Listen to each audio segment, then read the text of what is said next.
Yo, what is up, y'all? It's Cone back here again tonight with another episode of After the Buzzer, the show where I recap the NBA games from the night. You know the drill at this point, 2 playoff games to go ahead and break down, give you my takeaways. They're pretty fun games, albeit, especially the Grizzlies-Warriors one was a very ugly game, but there's a lot to talk about here, so we'll go ahead and get into it. As always, please leave a like and subscribe if you do enjoy. Trying to hit 10k subs before the end of the playoffs, so I appreciate your support. Starting off with Celtics versus Bucks, this was a must-win for the Celtics, in my opinion. Going down 3-1 against the reigning champs is kind of a death sentence, and it was off to a bad start even before the game because Robert Williams was all of a sudden ruled out just like 2 hours before the game due to some knee soreness, probably something lingering from his injury that he was dealing with leading into the playoffs. And of course, that's not something you want to risk, because if you bring him in for this game, even if you win this one, then you risk maybe re-injury, losing him for further rounds, which if the Celtics make it to a conference finals or an NBA finals, they're going to need Robert Williams healthy. So resting him made sense. And coming into this one, the Bucks really started off hot. Celtics fought back in the second quarter, but really in the third quarter, it felt like this game was going to end. It kind of felt like it was almost over. The Bucks took a pretty sizable lead. I think they hit like 10 or 11 at one point. Giannis was going crazy. He had a really big stretch in the third quarter where he kind of just took over. The Celtics really lost all momentum,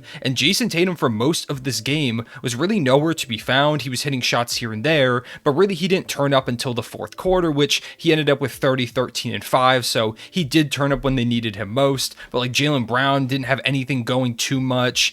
Grant Williams was struggling shooting from the field. Marcus Smart was doing pretty solid with 18 and 8, but they just really weren't getting the offensive production that they needed from their 2 big stars, which, like I said, Jason Tatum really did turn it up in that fourth quarter. But the story of this game is Al Horford. Coming into this one, Al Horford was going to need to be relied on a lot because no Robert Williams, of course, so he's going to have to play big minutes. Daniel Tice only played 11 minutes. Al Horford, who is, I believe, 35, 36 years old, played 42 minutes in this one. And heading into the fourth quarter, he had been really good. I believe he had scored 14 points. He was doing really solid, playing good defense, staying out of foul trouble, all the stuff that they needed him to do. And then in the fourth quarter, something happened. I don't know if it was because Giannis dunked on him earlier in the game and then kind of stared him down, to which Al Horford did this weird like nod, like yeah, okay type thing, which everyone was kind of like, oh, whatever. Horford comes back, dunks on Giannis, and drops 16 points on perfect shooting in the fourth quarter to lead the Celtics to a win. Al Horford, in the year of our Lord 2022, took over a playoff game against the reigning champions. And it was some of the most fun I've had watching these NBA playoffs. Seeing Al Horford, he was drilling threes, he was going to the basket, getting and ones. He was doing literally everything. It was so fun to watch. Of course, former Thunder player and Thunder legend, there's the banner. Al Horford is a guy that I root for all the time, and when the Celtics made the trade for him, I was a huge fan of it. I thought it made a lot of sense. Horford was really good last year in OKC before he got shut down halfway through the season, which is showing to be really helpful to him because it allowed him to stay healthy and stay ready for this year where he's actually trying to compete for something, and he's able to play like 42 minutes because he rested his body for the past year or so with the OKC Thunder. It was something that they agreed upon, but in the games that he played, he was really solid. Rebounding, scoring, passing, all the things we've always seen from Al Horford. And so getting that rest and kind of just getting that year to fine-tune his game and just get kind of some of that off time was huge for him leading into Boston. So when Boston got him from us, I thought it was an amazing trade for them. I thought it made a ton of sense, and I don't think it got quite the love that it should have gotten. He's been so incredible defensively, not just in these playoffs, but really over the course of the whole season, and his ability to kind of lock in as a veteran, score when they need him to. He does everything they need. And just tonight, it so happened that they needed Al Horford to take over a playoff game against the reigning champions. It was incredible. He was the best player in a game that featured Jason Tatum, Jaylen Brown, Defensive Player of the Year Marcus Smart, Giannis. Okay, maybe not Giannis. He had 34, 18, and 5. So maybe not Giannis. Second best player, still not bad in a game with all of those names. Drew Holiday, really inconsistent in this one. They need him to do a little bit better. The Bucks did really fight back towards the end. It was super back and forth, stayed within kind of 5 or 6 for a big period of time. The Celtics end up going on one final run to close this one out. But man, if you didn't see it, go back and watch the highlights of Al Horford in this game. It was crazy. He had his playoff career high tonight at like 35 years old.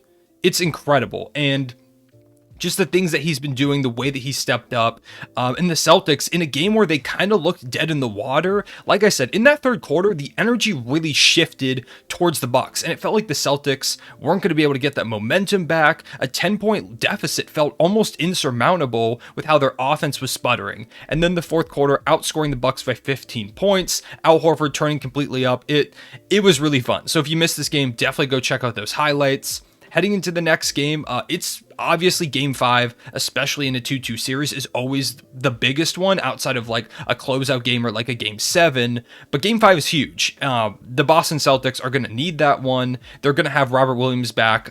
Reportedly, he's supposed to be back or expected to play in game 5. So superstar Al Horford can get some rest. Maybe the role players around Al Horford will show up this game.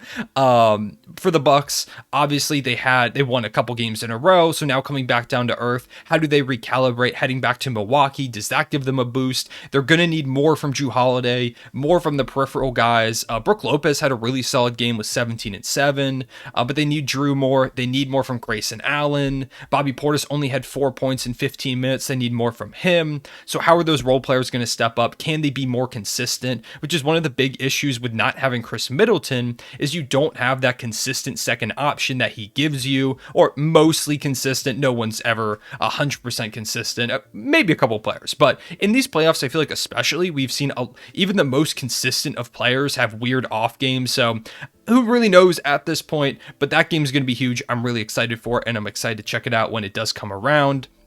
The other game we had tonight were the Memphis Grizzlies versus the Golden State Warriors. No Ja Morant heading into this game, which was already a huge blow for the Grizzlies. And like I said, this was one of the most disgusting games of basketball I've watched, especially for the first half of things. Heading into halftime, it was 41-38. It looked like the end of a first quarter.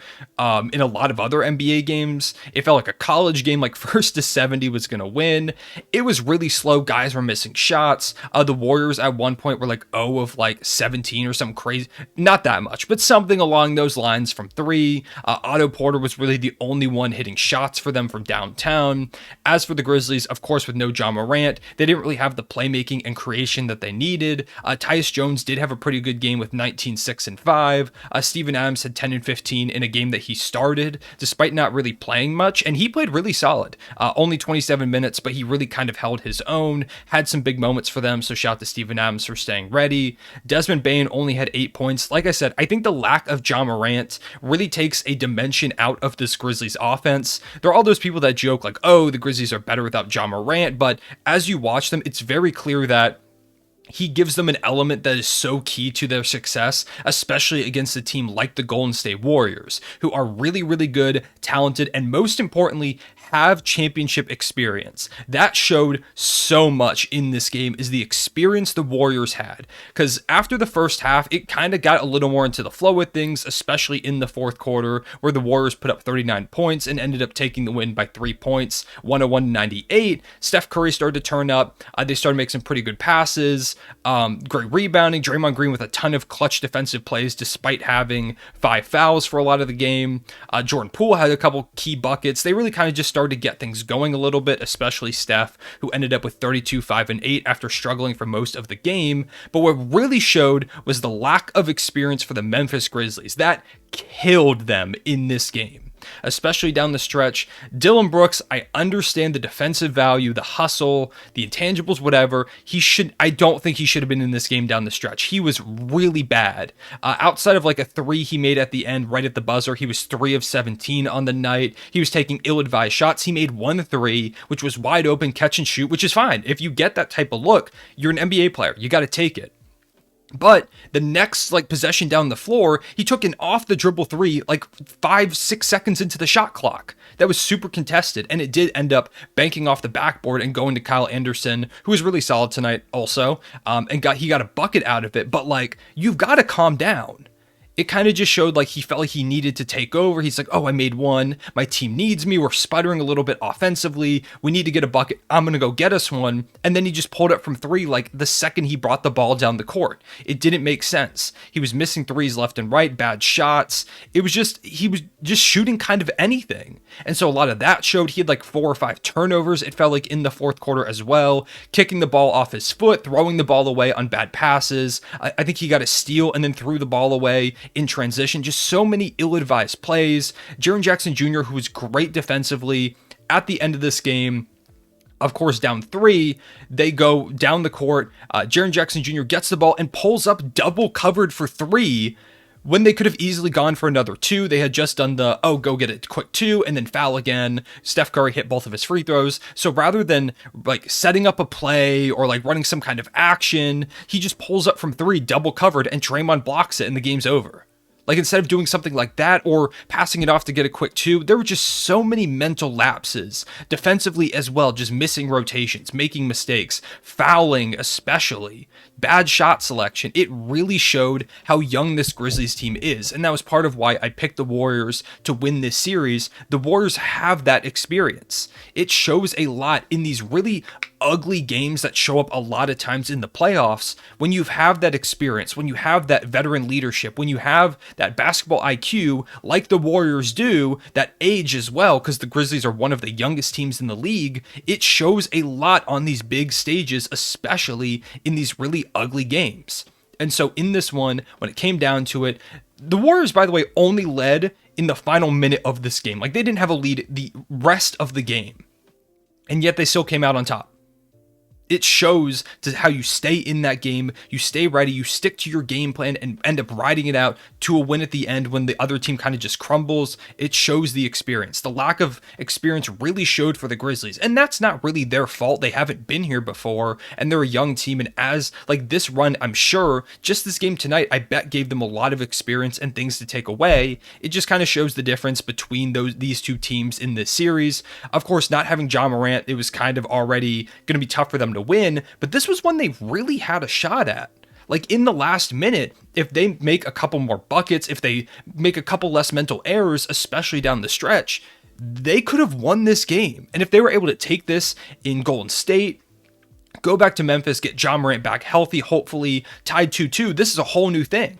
But now you're down 3-1 to the Golden State Warriors. Steph Curry has had a couple pretty solid games in a row. They've kind of got their momentum going. I don't know how you turn this series around. Even if Ja Morant comes back and has great games, the Warriors, to me, it kind of just feels insurmountable. You're not going to come back from 3-1 against this team unless you're LeBron James, which is funny. I'm thinking about the 3-1 lead thing now, so who knows? Maybe they do end up blowing it. But I just think it's too much for a young team in the Grizzlies. If they were able to take this game, it's a whole different story. Because a 2-2 series, you can pull that out. But having to win now 3 straight, 2 of which will be in Memphis given, it's just not going to happen. I think that this loss kind of sealed their season. And like I said, losing Ja Morant sucks, but this is really one they could have won. So I'm sure Grizzlies fans are frustrated. I would be if I was a Grizzlies fan. All that to say, the Warriors take the win, go up 3-1 in the series. It's going to be really tough for the Grizzlies to bounce back in Game 5. The Warriors have a lot of momentum, but I'm interested to see kind of what the Grizzlies try and do to come back from this. Hopefully, Ja Morant is back. So those are my thoughts on the games. Let me know what your biggest takeaways were in the comment section below. I would love to hear them. But for right now, make sure to leave a like and subscribe if you did enjoy. I appreciate y'all watching, and I will see you all later. Real one say.